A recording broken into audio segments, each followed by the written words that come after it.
Hello students, आज हम मोल concept सीखने वाले हैं और ये क्लास 11th का काफ़ी इंपॉर्टेंट चैप्टर है। Some basic concepts of chemistry, उसी में आपका मोल कंसेप्ट हम सीखते हैं। और ये जो मोल कंसेप्ट है ये आपका class 11th and class 12th का इंपॉर्टेंट टॉपिक है। ओके, हम यहाँ पे जो स्टार्ट करेंगे कि कैसे हमें मोल की वैल्यू कैलकुलेट करनी है, कैसे हमें उसको क्वेश्चंस पे अप्लाई करना है, मैं आपको ये सिखाने वाली हूँ। तो अगर मैं बात करती हूँ एटम्स के केस में, मतलब एटम्स के केस की मैं बात कर रही हूँ, in the case of atoms, in case of atom how can we apply mole concept. 1 mole का जो मास है it is equal to gram atomic mass, और ग्राम एटॉमिक मास को ही मैं मोलर मास भी बोलती हूँ, क्योंकि ये 1 मोल का मास है तो इसलिए इसको मोलर मास भी बोलते हैं। और इसको हम कैसे देखते हैं, जैसे अगर मैं नाइट्रोजन एटम की अगर मैं बात करती हूँ, नाइट्रोजन एटम है ना, तो नाइट्रोजन एटम का जो मास होता है it is equal to 14। This is the atomic mass, ये एटॉमिक मास है ऑफ नाइट्रोजन एटम। ओके, और इसको अगर मुझे ग्राम एटॉमिक मास निकालना है इसका, तो मैं यहाँ पे क्या करूंगी, 14 gram, this is 14 gram, this is the gram atomic mass. तो ये नाइट्रोजन का 14 ग्राम क्या बन गया है, ग्राम एटॉमिक मास। तो ये वही ग्राम एटॉमिक मास है। 1 मोल का mass is equal to gram atomic mass, जिसे हम मोलर मास भी बोलते हैं। और इसमें कितने पार्टिकल्स प्रेजेंट होते हैं, it contain N A number of atoms. N A is Avogadro's constant, इसकी वैल्यू होती है 6.022 इंटू 10 की पावर 23। ओके, और ये कई बार बच्चे गलती से -23 करते हैं, तो आपको इसके लिए केयरफुल है। This is 6.022 into 10 की power 23. And we can use here two formulas. Number one, N is equal to W by M. W is the given mass divided by molar mass. And second formula is N is equal to NO upon Na. NO क्या है यहाँ पे? NO is given number of particles and Na is Avogadro number of particles. Now I will tell you how to use these two formulas and mole concept in numericals. Okay, let's see question number 1. In 28 gram of nitrogen atom, calculate number of moles. हमें nitrogen atom के 28 ग्राम में number of moles calculate करना है। We can use formula here and we can use unitary method. मैं आपको दोनों तरीके से करके दिखा रही हूँ। तो अगर मैं बात करूँ फॉर्मूला की, तो n is equal to W by M. तो यहाँ पे जो W और M देखना, अब हमें, पहले मैंने फॉर्मूला लिखा, अब मुझे देखना है कि W क्या है और M क्या है। तो मैं इसकी वैल्यू लिखूंगी,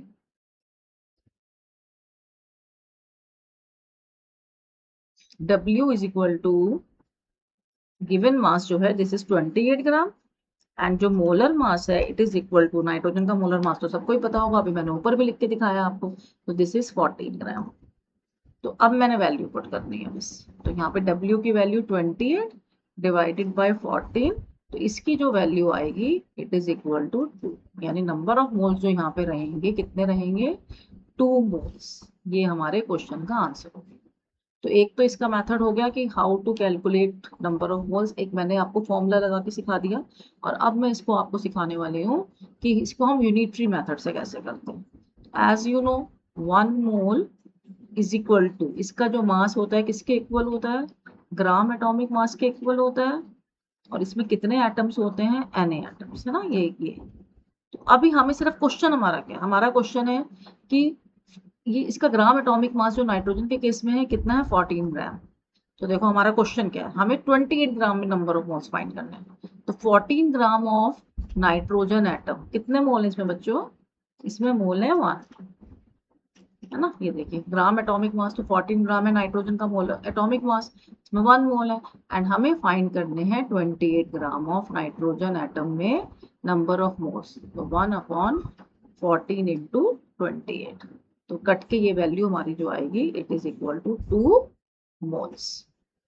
आंसर देखिए सेम आया। तो आपके पास दो मेथड्स है करने, आप चाहे तो ये वाला मेथड यूज करो, आप चाहे तो ये वाला मेथड यूज करो, ये आपकी इच्छा।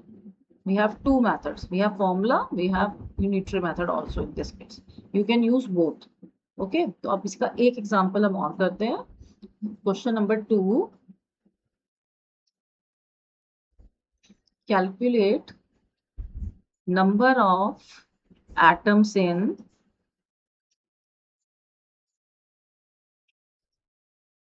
2 moles ऑफ ऑक्सीजन एटम।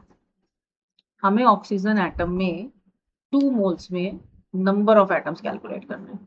तो हम जो इसके लिए फॉर्मूला यूज करने वाले हैं, या तो फॉर्मूला या unitary as you wish, n is equal to NO upon Na। यहाँ पे जो मेरा NO है, दिस इज क्वेश्चन में पूछा गया है ना, और Na की वैल्यू तो हम सबको पता ही है 6.022 इंटू 10 की power 23।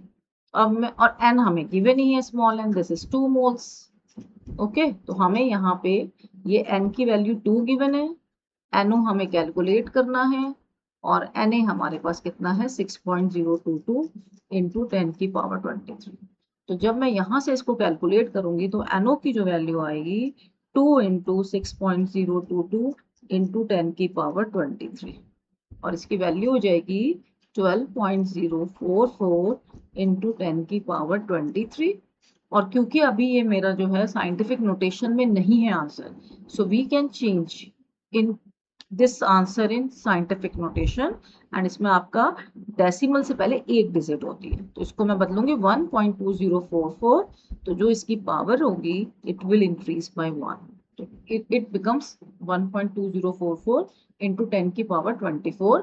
This is the number of atoms in 2 moles. तो वी कैन यूज फॉर्मूला। और इसका एक दूसरा मेथड जो है वो भी मैं आपको बता देती हूँ। और 1 mole gram atomic mass, this is the mass, and इसमें कितने एटम्स होते हैं Na एटम्स। और मैं ये वाला पार्ट यूज करने वाली हूँ, इसमें ये वाला 1 मोल Na एटम्स है ना। तो इसमें जो 1 मोल है किसका पूछा गया हमें, 1 मोल ऑक्सीजन एटम है ना, ऑक्सीजन एटम मैंने पूछा था आपसे। 1 मोल ऑक्सीजन एटम, कितने एटम्स हैं, एवोगैड्रो नंबर ऑफ एटम्स। और हमें कितने में कैलकुलेट करने हैं, हमें करने हैं 2 mole oxygen atom, it is equal to 6.022 into 10 की power 23 multiply by 2, it comes 12.044 into 10 की पावर 23 एटम्स। और आप चाहो इसको आप साइंटिफिक नोटेशन में बदल दो, अगर आए तो बदलो, नहीं तो आंसर वैसे भी छोड़ सकते हैं ऊपर। तो ये हमारा आंसर है। आई थिंक आपको ये क्लियर हो गया होगा कि कैसे मैंने इसको अप्लाई करा है मोल कंसेप्ट में। इस वाले टॉपिक में मैंने आपको क्या समझाया कि हमें एटम्स के केस में कैसे मोल कंसेप्ट अप्लाई करना है। तो जो नेक्स्ट वीडियो बनाऊंगी उसमें मॉलिक्यूल्स के केस में आपको बताऊंगी, और सेम ही है, थोड़ा सा फर्क है बस, वहाँ एटम्स की जगह हम मॉलिक्यूल्स लगाएंगे। तो अगर आपको मेरी वीडियो पसंद आई हो तो आप उसको लाइक करो। Thank you.